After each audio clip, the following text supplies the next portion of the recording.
अस्सलाम वालेकुम, मेरा नाम है इरफान अली और आप देख रहे हैं मेरा यूट्यूब चैनल लर्निंग स्पेसिफिक। आज हम क्लास 10 की फिजिक्स को पढ़ेंगे, जिसका चैप्टर नंबर 10 है जनरल प्रॉपर्टीज ऑफ वेव का लेक्चर नंबर 1। इसमें जो टॉपिक आज हम कवर करेंगे, what is wave, mechanical wave and electromagnetic wave, transverse wave, longitudinal waves, characteristics of waves को आज हम पढ़ेंगे। What is a wave? Wave इसको कहते हैं energy transfer mechanism. Basically wave क्या है? एनर्जी, तवानाई को मुंतकिल करने का एक जरिया है, तवानाई ट्रांसफर करने का एक जरिया है। डेफिनेशन क्या है? A wave is a method to transport energy from one point to another without transfer of matter. Wave एक ऐसा मेथड है, एक ऐसा तरीकेकार है जिसके जरिए क्या ट्रांसफर होगी, ट्रांसपोर्ट क्या होगी, एनर्जी होगी एक जगह से दूसरी जगह पर विदाउट ट्रांसफर ऑफ मैटर, मादे की मुंतकली के बगैर। तो उसका मतलब क्या हुआ कि वेव एक ऐसा जरिया है जिसके जरिए एनर्जी आगे फैल रही होती है मादे के मुंतकली के बगैर। तो वेव किस तरीके से बनते हैं, आइए पढ़ते हैं। Waves are form due to disturbance in a medium. किसी भी मीडियम में खलल की वजह से, याद रखिएगा, किसी भी मीडियम में डिस्टर्बेंस की वजह से क्या बनते हैं, वेव्स बनते हैं। तो डिस्टर्बेंस क्या है? Particles oscillate around a fixed position.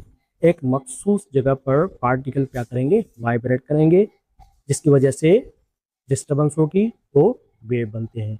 Example क्या है? Light wave, sound waves, water waves.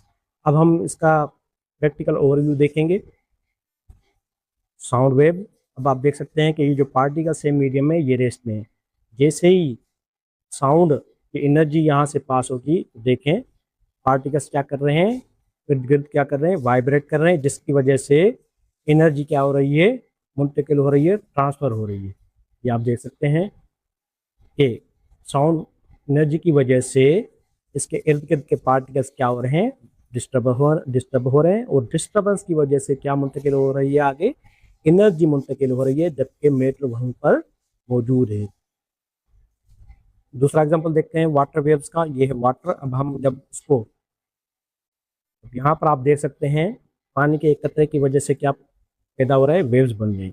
Waves इसलिए बन रहे हैं कि देखें पानी के मॉलिक्यूल्स क्या कर रहे हैं, वाइब्रेट कर रहे हैं, जिसकी वजह से एनर्जी दूसरे पार्टिकल से दूसरे मॉलिक्यूल्स में मुंतकिल हो रहे हैं, जिसकी वजह से वेव बन रहे हैं। Types of waves. वेव्स की दो टाइप्स हैं, mechanical waves and electromagnetic waves. अब हम पढ़ेंगे mechanical versus electromagnetic waves. Mechanical waves क्या हैं?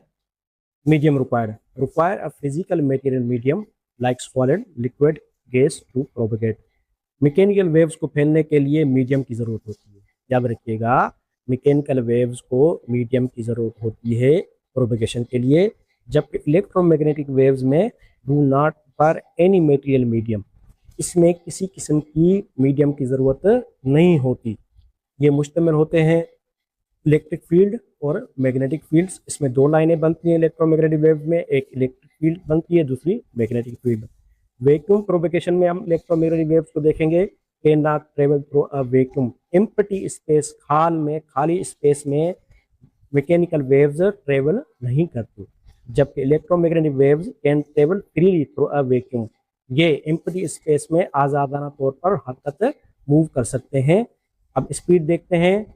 स्पीड देखेंगे, साउंड ट्रेवल्स 340 मीटर पर सेकंड इन एयर। एयर में जो मैकेनिकल वेव्स की स्पीड है 340 मीटर पर second. Speed travel at speed of light 3 × 10⁻⁸ metre पर सेकंड। मैकेनिकल वेव के एग्जांपल क्या है? Sound wave, water vapour, slinking spring water and seismic waves. और इलेक्ट्रोमैग्नेटिक वेव्स के क्या है? Visible light, X rays, radio waves, gamma rays and microwaves. अब हम मैकेनिकल वेव्स और इलेक्ट्रोमैग्नेटिक का प्रैक्टिकल ओवरव्यू देखेंगे। अब आप देख सकते हैं, एक है मैकेनिकल वेव, दूसरा पोर्शन है इलेक्ट्रोमैग्नेटिक वेव्स का। अब यहाँ पर क्या है, मीडियम मौजूद है, तो मैकेनिकल वेव्स क्या कर रहे हैं, मूव कर रही हैं, हरकत कर रही हैं। जब इसमें भी ये क्या कर रही हैं, दो लाइंस बन रही हैं, एक इलेक्ट्रिक फील्ड, दूसरी मैग्नेटिक फील्ड। अब हम एक इसमें से एक मीडियम को रिमूव कर रहे हैं, तो आप देख सकते हैं कि मैकेनिकल वेव्स विदाउट मीडियम में, मीडियम के बगैर ये ट्रेवल नहीं कर रही, जबकि इलेक्ट्रोमैग्नेटिक वेव्स मीडियम के बगैर भी ट्रेवल कर रही हैं। जो उम्मीद है कि ये आपको समझ में आ गया होगा। अब हम पढ़ेंगे ट्रांसवर्स एंड लॉन्गिट्यूडिनल वेव्स के। ट्रांसवर्स वेव्स किसको कहते हैं?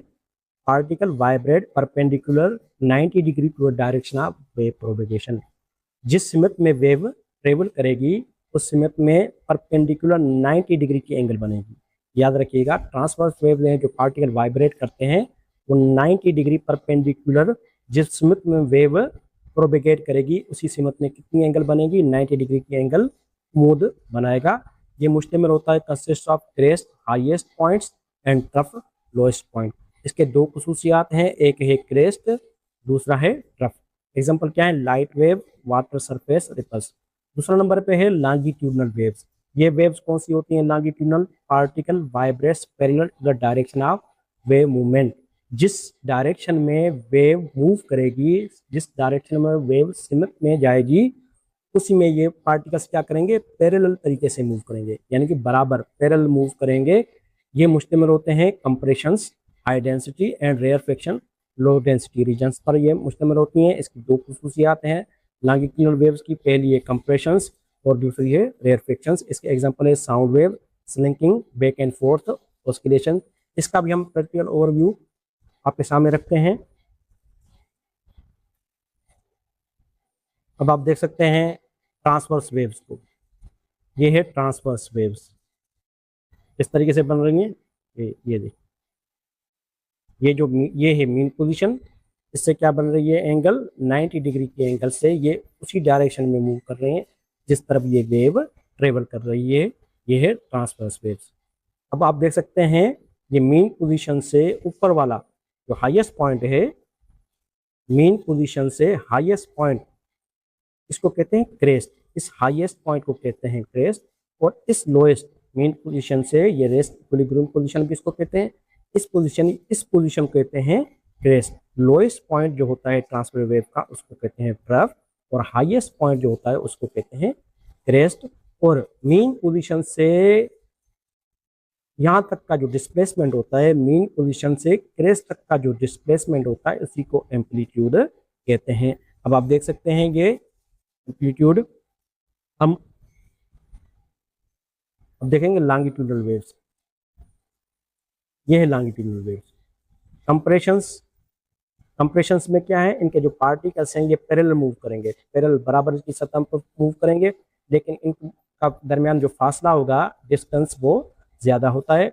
जबकि रेयर फ्रैक्शंस में जो पार्टिकल हो वो एक दूसरे क्या होते हैं? करीब होते हैं।